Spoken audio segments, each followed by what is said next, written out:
Hi friends, welcome on Europedia, and my this video is related to a topic which you may get in HPCL written exam, which is on project management. And ये मेरा दूसरा lecture है project management का. पहले lecture में we discussed about basics, project होता क्या है, डेफिनेशन क्या है प्रोजेक्ट का. एंड आज का जो लेक्चर है that is on phases of project management. तो जो HPCL में नए टॉपिक ऐड हुए हैं, you know that they are new topics which are added in HPCL, जो इंजीनियरिंग सर्विसेज एग्ज़ाम के टॉपिक्स हैं. Basics of energy and environment हमने डिस्कस किया था, वो काफ़ी लेक्चर्स हमने किए हैं. बेसिक्स ऑफ प्रोजेक्ट मैनेजमेंट में अभी हम लोग टर्म्स को डिस्कस कर रहे हैं. और बेसिक्स ऑफ प्रोजेक्ट मैनेजमेंट में जो पिछली बार क्वेश्चन आया था वो आया था आपका गैंट चार्ट से, और गैंट चार्ट एक टूल है प्रोजेक्ट प्लानिंग का. आज के जो लेक्चर है उसमें हम प्रोजेक्ट मैनेजमेंट के फेजेस को डिस्कस करेंगे कि प्रोजेक्ट मैनेजमेंट के कौन कौन से फेजेस होते हैं.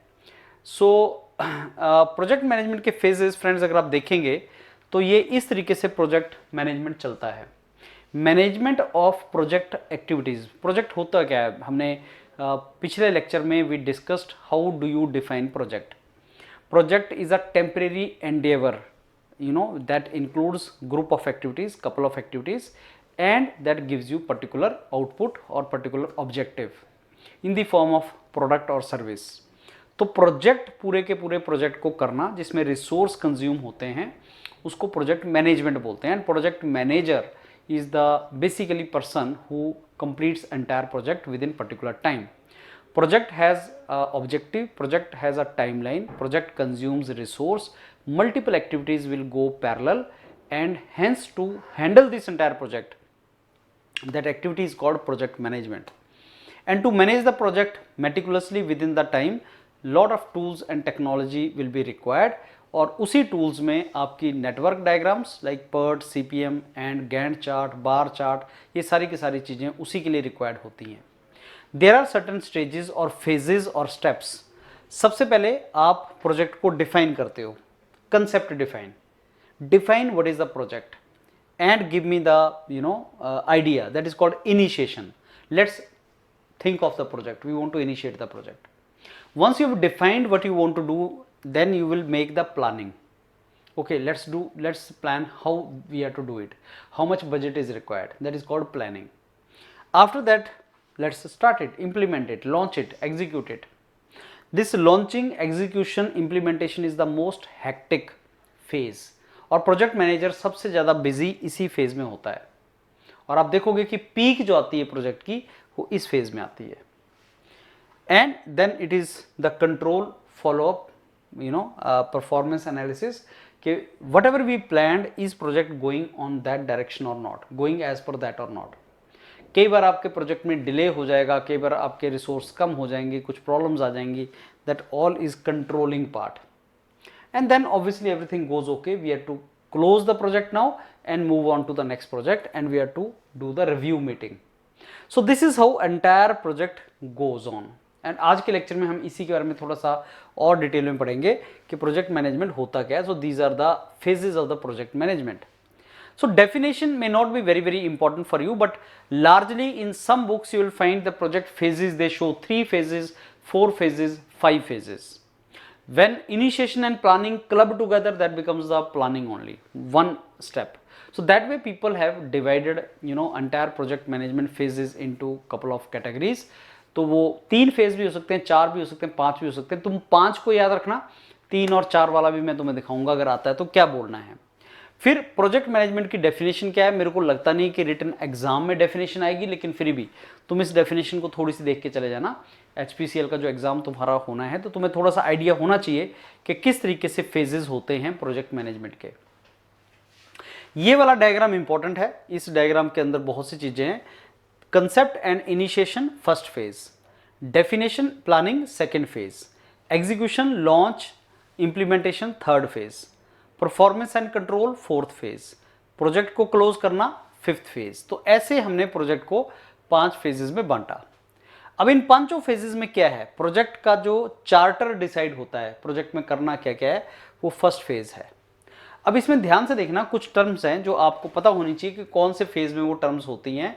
जैसे work breakdown structure, budget, scope, Gantt chart, risk management, ये सारे का सारा प्लानिंग फेज के अंदर होता है और ये बहुत इंपॉर्टेंट टर्म्स हैं। Risk management is part of which phase of the project? Planning phase. Gantt chart और use of this chart, PERT, CPM, from which stage we start doing it? So that is a planning stage. Work breakdown structure, होता क्या है work breakdown structure? Budgeting कब करते हो तुम? That is from the this planning phase में ही हम करते हैं। जब इंप्लीमेंटेशन करना स्टार्ट कर देते हो तो आप कुछ टर्मिनोलॉजीज जैसे की परफॉर्मेंस इंडिकेटर्स के ऊपर फोकस करते हो, ये इंप्लीमेंटेशन फेज है तुम्हारा। फिर उसके बाद आपका बाकी part obviously reporting, review. So project close ही रिव्यू मीटिंग भी यहीं पे होती है, तो रिव्यू मीटिंग आपकी इसी के बाद होती है, प्रोजेक्ट की रिपोर्टिंग और प्रोजेक्ट का जो क्लोजर होता है।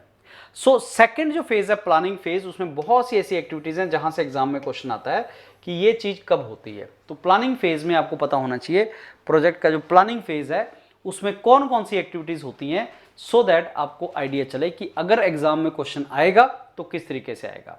एग्जाम में एक क्वेश्चन ये आता है कि डिटेल प्रोजेक्ट रिपोर्ट जो मैनेजर है प्रोजेक्ट की वो कब बनाता है, किस फेज में डिटेल प्रोजेक्ट रिपोर्ट बनाई जाती है, वो इसी फेज में होता है।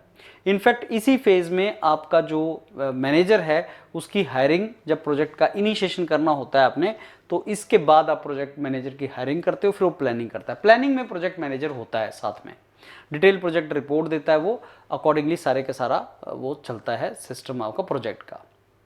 अब एक एक स्टेज को पढ़ेंगे, उसके बारे में थोड़ी थोड़ी सी नॉलेज हम गेन करेंगे। तो प्रोजेक्ट इनिशिएशन मीन्स प्रोजेक्ट के बारे में सोचना, प्रोजेक्ट को डिफाइन करना कि प्रोजेक्ट है क्या, whether this project is feasible, और करना भी चाहिए हमें कि नहीं करना चाहिए। तो प्रोजेक्ट क्या है और क्या हमें ये प्रोजेक्ट करना चाहिए कि नहीं, ये इनिशिएशन फेज है, प्लानिंग से पहले का फेज। प्लानिंग तो तब करोगे ना जब डिसाइड हो गया कि प्रोजेक्ट अब हमने करना है, तो प्लानिंग करोगे।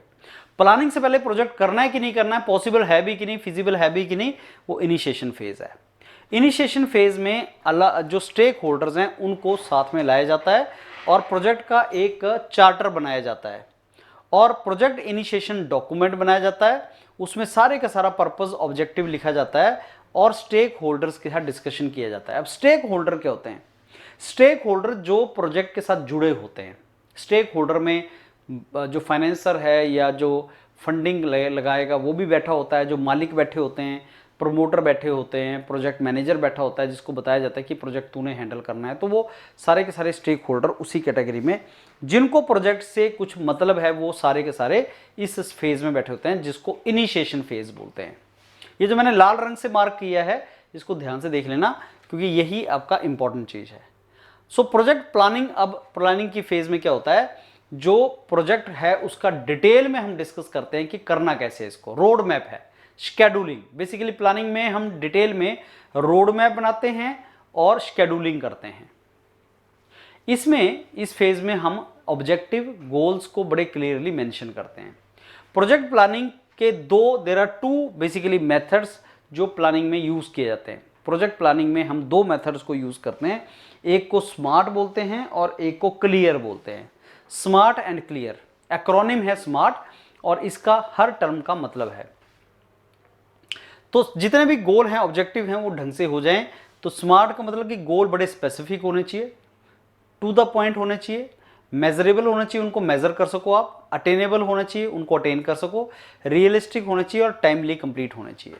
तो जो भी तुम प्लानिंग फेज में ऑब्जेक्टिव या गोल डिसाइड करोगे, प्रोजेक्ट की प्लानिंग स्टेज में जो भी तुम गोल सेट करोगे वो आपके बहुत ही स्मार्ट गोल होने चाहिए।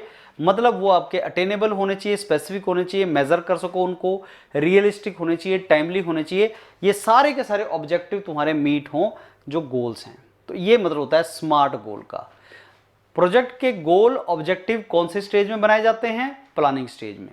और गोल्स क्या होने चाहिए? स्पेसिफिक, मेजरेबल, जिनको मेजर कर सकें, अटेनेबल होने चाहिए, रेलिवेंट होने चाहिए, टाइम बाउंड होने चाहिए, पर्टिकुलर टाइम में आप उनको अटेन कर सको। प्रोजेक्ट के गोल आपके ऐसे होने चाहिए। तो ये है कि आपके जो सेकंड स्टेज है, इनिशिएशन तो पहली स्टेज थी, सेकंड स्टेज है जिसमें गोल, ऑब्जेक्टिव, शेड्यूलिंग, टाइम टेबल बनाओगे तो आपके ऑब्जेक्टिव्स को क्लियरली डिफाइन करो। ये आपका सेकंड स्टेज है।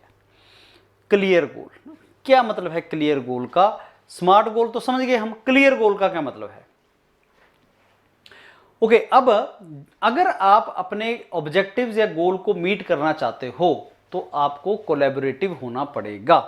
C stands for collaborative. There are different stake holders, employees also one stake holder. तो आपको अपने इंप्लॉइज से काम लेना पड़ेगा, कोलैबोरेटिव स्किल्स आपकी अच्छी होनी चाहिए। If you want to complete a project then you need to be collaborative with your workers, with the employees, and accordingly if you are collaborative then you can work together and you can achieve the objective of the project. Limited stands here the scope they limited in the scope and the time should be basically manageable. आप एक particular time में उस objective को attain करो। So basically unlimited नहीं होना चाहिए, क्योंकि टाइम अदरवाइज तुम अनलिमिटेड स्कोप रख दो तो तुम पर्टिकुलर टाइम के अंदर उसको अचीव नहीं कर सकते। लिमिटेड इन स्कोप का मतलब ये है कि ऑब्वियसली अगर आप प्रोजेक्ट डिफाइन किया आपने तो उसके डिलीवरेबल्स या आउटकम भी डिफाइन करते हो कि साहब मेरे को ये अचीव करना है। अगर उसको अनलिमिटेड कर दो तो अचीव ही नहीं हो पाएगा। जैसे मेरे को अगर सपोज HPCL का मॉड्यूल लॉन्च करना है और 18 अगस्त तक हमें तैयार करना है तो मेरे को अपने ऑब्जेक्टिव बिल्कुल डिफाइन करने पड़ेंगे और उनका स्कोप भी लिमिटेड रखना पड़ेगा कि प्रोजेक्ट मैनेजमेंट को मेरे को इतने घंटे में करवाना है और ये चीज़ करनी पड़ेगी। अगर ओपन एंडेड छोड़ देंगे तो प्रोजेक्ट मैनेजमेंट ही कभी कंप्लीट नहीं हो पाएगा। इमोशनल, सो बेसिकली आपको इमोशनल कनेक्शन भी एस्टेब्लिश करना है वर्कर्स एम्प्लॉइज के साथ। एप्रिशिएबल, दैट मीन्स जो बड़ा ऑब्जेक्टिव है, बड़ा गोल है, उसको छोटे टुकड़ों में तोड़ दो और उसमें करो। रिफाइनेबल मीन्स फ्लेक्सिबल और रिफाइन गोल ऑब्जेक्टिव्स होने चाहिए। स्कोप जो है प्रोजेक्ट का वो आपको डिफाइन करना है इस फेज में, एंड प्रोजेक्ट मैनेजमेंट का पूरा प्लान बनाना है। कॉस्ट, क्वालिटी, रिसोर्स क्या क्या चाहिए, टाइम टेबल आपको बनाना है इसमें, ये प्लानिंग फेज में। आपको परफॉर्मेंस मेजर्स को भी देखना है, परफॉर्मेंस बेसिकली कौन कौन से मेजर में हमें उसको उतारना है, स्कोप क्या है उसका, शेड्यूल क्या है, कॉस्ट क्या लगेगी, वो इसी फेज में आपको देखना पड़ता है। रोल्स एंड रिस्पॉन्सिबिलिटीज़ को क्लियरली डिफाइन किया जाता है और हर किसी को अपनी रोल्स एंड रिस्पॉन्सिबिलिटीज़ बताई जाती हैं और अकाउंटेबल बनाया जाता है। तो कुछ इंपॉर्टेंट चीज़ प्लानिंग फेज का क्या है। इनिशिएशन फेज में तो हमने देखा था कि प्रोजेक्ट करना भी है कि नहीं करना है, और करना है तो क्यों करना है, वो सारा हो गया। प्लानिंग में आप टीम अपनी पकड़ते हो, प्रोजेक्ट मैनेजर एंड टीम पकड़ते हो, स्टेक होल्डर पकड़ते हो, टाइम लाइन बनाना स्टार्ट करते हो, ऑब्जेक्टिव डिफाइन करते हो, उसका स्कोप डिफाइन करते हो और आप उसका डिटेल में शेड्यूल बनाते हो। फिर आप हर किसी को जिसको आपने हायर किया उसकी रोल्स एंड रिस्पॉन्सिबिलिटी डिफाइन करते हो, उसको अकाउंटेबल करते हो। और अगर कोई डॉक्यूमेंट, जैसे मैंने बताया डिटेल प्रोजेक्ट रिपोर्ट वगैरह बनानी है, तो वो project manager basically document produce करता है। स्कोप स्टेटमेंट एक होती है जो बेसिकली बिजनेस की रिक्वायरमेंट होती है, जिसमें आप प्रोजेक्ट का ऑब्जेक्टिव क्या है, प्रोजेक्ट के डिलीवरेबल्स क्या हैं, उसके माइलस्टोन क्या हैं, ये सब कुछ उसमें प्रोजेक्ट स्टेटमेंट में बताते हो, स्कोप स्टेटमेंट में बनाते हो। तो डिटेल प्रोजेक्ट रिपोर्ट एक DPR होती है, जो बैंक से अगर लोन लेना है या कुछ आपको फंडिंग उठानी है तो उसके लिए चाहिए होता है। और वो जो डिटेल प्रोजेक्ट रिपोर्ट है या स्कोप स्टेटमेंट है वो मैनेजर बेसिकली डिफाइन करता है और वो बताता है कि स्कोप स्टेटमेंट की किस तरीके से हम अचीव करना चाहते हैं, वो प्लानिंग फेज में बनती है। वर्क ब्रेकडाउन स्ट्रक्चर एक विजुअल प्रेजेंटेशन होती है, तुम सारे प्रोजेक्ट को छोटे छोटे टुकड़ों में बांट देते हो। Work breakdown structure, entire work is broken down into small parts. Her small part में कितना पैसा खर्चा आएगा और कितना टाइम लगेगा ये तुम पता करते हो, और बॉटम से ऊपर की तरफ चलते हो। और फिर तुम्हें जब आप ऐसा पूरे पार्ट को तोड़ देते हो तो तुम्हें एग्जैक्टली ये पता लग जाता है कि बजटिंग कितनी रिक्वायर्ड है। बजटिंग भी तुम इसी स्टेज में करते हो प्लानिंग में। तो पूरे प्रोजेक्ट की बजटिंग करने के लिए वर्क ब्रेकडाउन स्ट्रक्चर बहुत हेल्पफुल होता है। You divide entire project, entire work here means project, you divide entire work और entire project into small minute parts. हर पार्ट को हम कैलकुलेट कर सकते हैं प्रिसाइजली कितना टाइम लगेगा और कितना खर्चा बैठेगा। कितना टाइम और कितना खर्चा बैठेगा अगर मेरे को पता लग जाए तो मैं एग्जैक्टली कैलकुलेट कर सकता हूं कि पूरे प्रोजेक्ट में कितना पैसा और कितना जो है टाइम लगेगा। तो work breakdown structure is basically a structure in which I divide entire project into parts and that helps me to estimate exactly what will be the total budget. So budget को बनाने के लिए इसका help होता है। Milestone आप बताते हो, गैंट चार्ट में आपने माइलस्टोन बताए होते हैं। गैंट चार्ट का क्वेश्चन पिछली बार HPCL में आया था। गैंट चार्ट में माइलस्टोन आप बताते हो कि कितने टाइम में क्या अचीव हो जाना चाहिए, वहीं से तुम्हें पता लगता है कि आप क्या क्या अचीव करना चाहते हो। ये विजुअल टाइमलाइन चार्ट है। गैंट चार्ट आपको मैं नेक्स्ट क्लास में दिखाऊंगा भी। ये विजुअल चार्ट होता है जिसमें आपको ये पता लग जाता है कि ये मैं अचीव करना चाहता हूँ। फिर कम्युनिकेशन प्लान होती है, जैसे आप अलग अलग स्टेक होल्डर्स के साथ कैसे कम्युनिकेट करोगे, क्या मोड ऑफ कम्युनिकेशन रहेगा। रिस्क मैनेजमेंट प्लान, कि अगर हमारा कुछ रिस्क आ जाए, हमारे चीज़ें अचीव ना हो तो कैसे उसको करना है। फिर बजट को कट कैसे करना है और किस तरीके से हमें बाकी चीज़ों को फुलफिल करना है। So first stage was initiation stage, project management phase. So we are doing today various phases of project management, and there are 5 phases. First is initiation phase, or second phase is your project planning phase, and third phase is implementation phase or execution phase. Now in this phase जो outcome हैं उनको complete किया जाता है. Now this is a real activity, kick off you do and you start doing the work. So whatever you planned, whatever you want to do, now you started doing it, and it is a very hectic. So project manager is the most hectic, is a very hectic phase for project manager, that is execution phase. What do you do in execution phase? You develop your team, you assign the resources to them, कि आपने ये resource मैंने आपको दे दिया, this is the activity given to you, this is a resource given to you. Execute करना start करते हैं. Procurement, that means purchasing of the material. Procurement is also done during the implementation phase. Then project manager will help the other, project manager will tell other managers to do the task.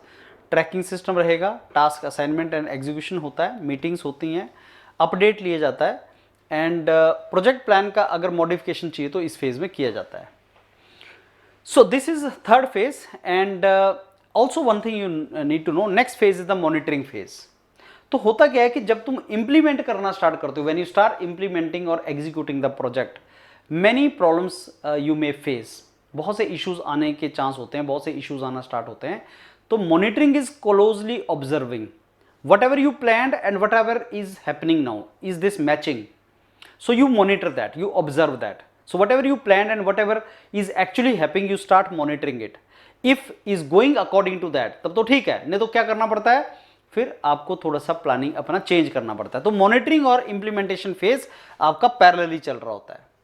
अब project performance और monitoring phase जो है वो basically जैसे से project चलता है आप उसकी परफॉर्मेंस को मेजर करते हो. की परफॉर्मेंस इंडिकेटर्स जो आपने डिज़ाइन किए थे, की परफॉर्मेंस इंडिकेटर्स, प्रोजेक्ट मैनेजर उनको देखता है कि क्या वो हमारे मीट हो रहे हैं, माइलस्टोन मीट हो रही है कि नहीं हो रही है. तो प्रोजेक्ट ऑब्जेक्टिव एज पर जो शेड्यूल है मीट हो रहा है कि नहीं हो रहा है. क्वालिटी डिलीवरेबल्स जो हैं वो मीट हो रहे हैं. एफर्ट एंड कॉस्ट ट्रैकिंग, मतलब जो एफर्ट है और कॉस्ट हमारा कंज्यूम हो रहा है और जो रिसोर्स यूज़ हो रहे हैं वो ट्रैक पे है कि नहीं है. प्रोजेक्ट की परफॉर्मेंस के बारे में देखा जाता है कि क्या प्रोजेक्ट परफॉर्मेंस हो रही है कि नहीं हो रही है. सो प्रोजेक्ट जो आपका की परफॉर्मेंस इंडिकेटर्स हैं वो ये हैं. प्रोजेक्ट का objective, outcomes, effort and cost tracking, performance, ये सारी की सारी देखी जाती है इस फेज़ के अंदर. That is your fourth phase, that is monitoring phase.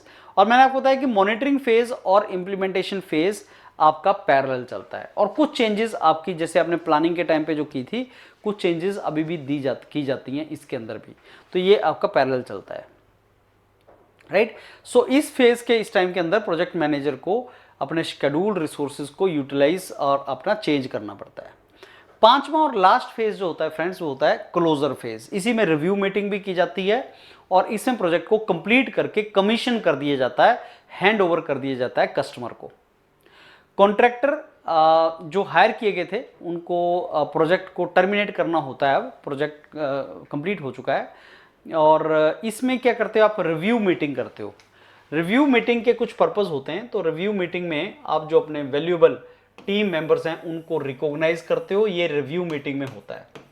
और फिर आप देखते हो कि ये मेरे बेसिकली कुछ बहुत ही काम के मेंबर्स हैं और इनको मैं नए प्रोजेक्ट में अपने साथ लूंगा। तो नेक्स्ट प्रोजेक्ट में जो एलोकेशन होती है एम्प्लॉइज की, वो इस बेस पे होती है कि how they performed in the previous project.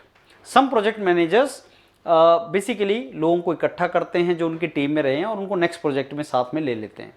तो बेसिकली ये सारे के सारा जो प्रोजेक्ट का पोस्टमार्टम हो रहा है अभी, कि रिव्यू हो रहा है, इवेल्युएशन हो रही है, तो इवेल्युएशन, रिव्यू, ये जो टर्म्स हैं ये प्रोजेक्ट क्लोजर के साथ रिलेटेड हैं।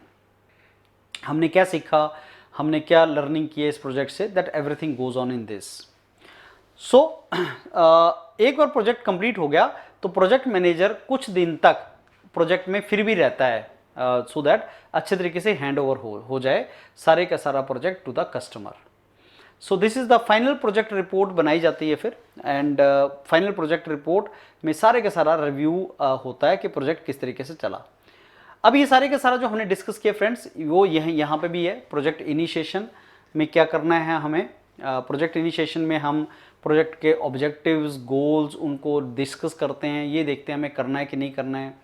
फिर मैनेजरियल अप्रूवल मिल गया तो हम प्रोजेक्ट प्लानिंग करना स्टार्ट कर देते हैं। तो ये जो है, जो ओनर हैं या जो प्रमोटर हैं प्रोजेक्ट के, वो डिस्कस कर रहे हैं। फिर मैनेजर को हायर करते हैं और मैनेजर फिर प्लानिंग में साथ में बैठता है। फिर वो प्रोजेक्ट मैनेजिंग जो है, प्रोजेक्ट को प्लानिंग जो है प्रोजेक्ट मैनेजर प्लानिंग करेगा, सारे के सारा उसका करना स्टार्ट कर देगा। फिर मैनेजर अगर एग्री करता है तो एग्जीक्यूशन स्टार्ट हो जाता है। एग्जीक्यूशन के साथ ही रनिंग मॉनिटरिंग भी चलता है। तो देखो एक लूप बन रहा है, अगर आप ध्यान से देखोगे तो ये एक लूप यहाँ पे आपका बन रहा है, और ये लूप बहुत इंपॉर्टेंट है। ये तीन चीज का लूप बन रहा है, देखो, planning, execution, monitoring, the loop is there. Because when I started monitoring I saw that I need more funds. तो प्लानिंग में तुमने फंड फिक्स किए थे, बजटिंग किया था, budgeting was in the planning, and now I may require more budgeting for that. This is how this all goes, and and में if everything goes okay, you basically go for the closure of the project, close out and evaluation. So three phases will move in parallel. Planning will not move in parallel, but execution and monitoring will move in parallel. But during monitoring, if you find something is to be changed in the planning, you can do that. So some changes can be there in the planning phase also. So friends, then next is, this is what we discussed. As I told you, कई बार वो तीन phase में define करता है, कई बार चार phase बोलता है, कई बार पांच फेज बोलता है। तो define, plan, execute, close, that can also be there. तो मॉनिटरिंग को उसने एग्जीक्यूट का ही पार्ट बता दिया, तो मैनेज एंड कंट्रोल जो है उसने एग्जीक्यूशन का पार्ट बना दिया। सो एग्जीक्यूशन में ही मैनेजमेंट एंड कंट्रोल भी आ गया, right.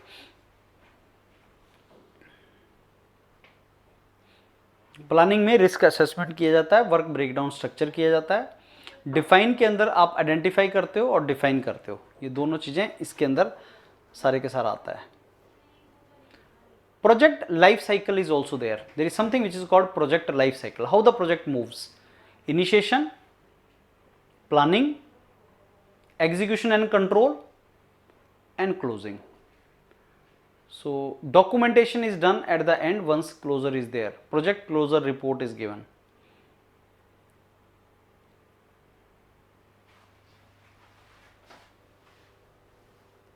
So feasibility study is done in the first phase, initiation phase, feasibility study.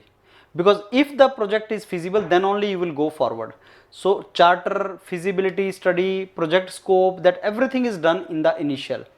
Next, planning is like, work breakdown structure, risk assessment, everything. That is how you proceed forward.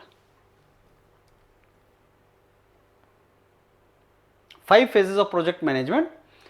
You can broadly divide it into planning and implementation. पहले 2 phase, defining, initiation, define, initiation and planning can be grouped as one, and then organizing, implementation, controlling, closure can be second phase. So read this very carefully, whatever terms are given here. So detailed project report, write project proposal, that is in the planning stage.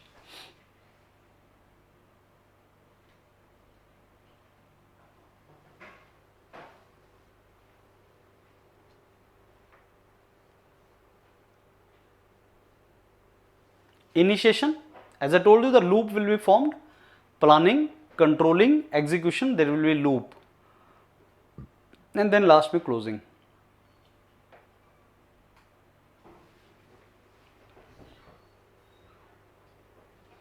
if you are to define only project in the 4 phases, what those phases will be: planning,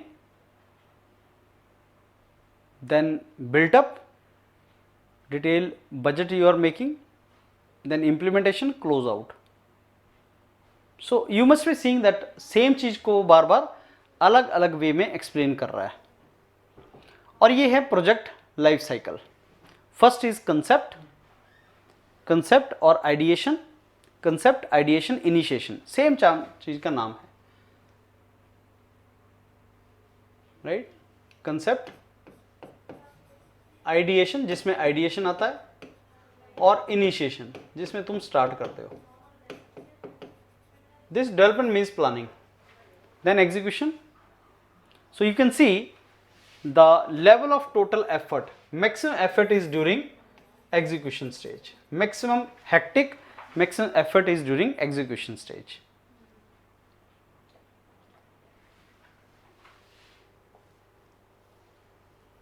Right?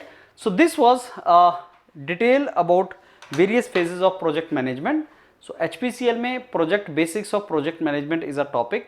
Don't go in depth is not required. Engineering सबसे जितना in depth नहीं जाना है, लेकिन basics तुम्हें पता होना चाहिए. तो ये जो मैंने लेक्चर अभी आपको दिया और ये जो डॉक्यूमेंट है सफिशिएंट है आपका for your HPCL. I believe that is sufficient. और जो जो डॉक्यूमेंट के अंदर मैंने आपको बताया कि ये चीज़ इंपॉर्टेंट है, इसको गो थ्रू कर लो. That means that is important. So कौन से फेज में क्या चीज़ इंपॉर्टेंट है, कहाँ से क्वेश्चन बनता है, that is something which you have to revise. तो फ्रेंड्स ये ज़्यादा वो डिफ़िकल्ट नहीं है. आई एम वेरी श्योर अगर आप इसको रिवाइज करोगे तो यहाँ से एक दो क्वेश्चन, जैसे पिछली बार आया था गैंट चार्ट में से क्वेश्चन आया था, तो अगर आप इसको रिवाइज करोगे तो आई एम वेरी श्योर आप इसके क्वेश्चंस के आंसर भी लगा सकते हैं. और HPCL का जो 15 क्वेश्चन हैं out of 85, 15 questions out of 85 are from the newly added topics which are preliminary paper 1 of engineering services paper 1. उसी के टॉपिक्स हैं जो हमने शुरू में डिस्कस किए थे. If I take you back to same syllabus, तो उसमें से टॉपिक थे and they are not difficult topic, they are easy topic. Like these are the topics from where questions are asked, like energy and environment we have done, basics of project management we are doing, and other things are also available on the panel of YourPedia, and I am very sure you will do those topics and go well prepared for this exam of your HPCL. So revise it and cover all the topics which are covered. Thank you.